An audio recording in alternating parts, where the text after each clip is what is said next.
But before we continue on to more of the history of the colonies, I want to talk a little bit more about English history. It is the year, and I just want to talk a little bit about the kings and all these wonderful people.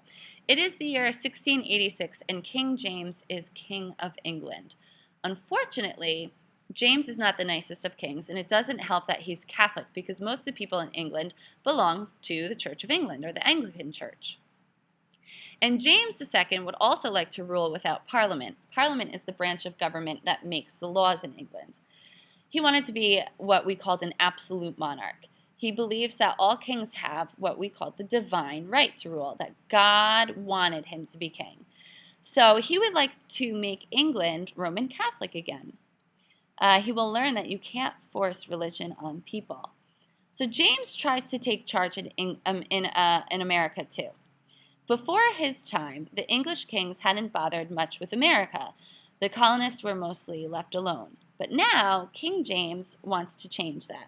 So he sends this guy, Sir Edmund Andros, who has the same hairstylist as King James II, and he sends him on over to New England to control the northern colonies.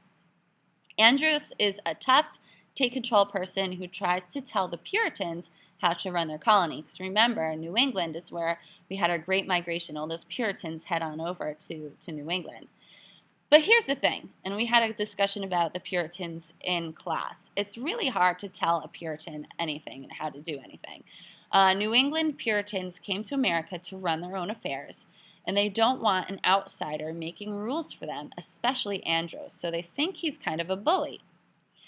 Finally, a mob goes after Andros in New England, and he's very scared. And you would be too. Mobs are dangerous. Andros puts on, and this is crazy, Andros puts on a woman's dress and tries to escape, except, oops, he forgot to change his shoes. He was wearing boots, and women don't wear heavy boots. So Andros is spotted and captured, and the Bostonians, people living in Boston, ship him back off to England. I'm very unhappy. So the king is super annoyed with the colonists in America. They're not behaving as they're told. They won't listen to the people that he puts in charge of them. But now King James has too many problems to worry about the colonies because in England, things are starting to heat up. The English people have had enough of James II, and they have another revolution, sort of a civilized revolution, if you will. They don't want James to be king anymore. And since James isn't killed like other kings before him, the revolution that occurs in 1688 is called a bloodless or a glorious revolution. And it sort of proves to the world that revolutions don't need to be violent.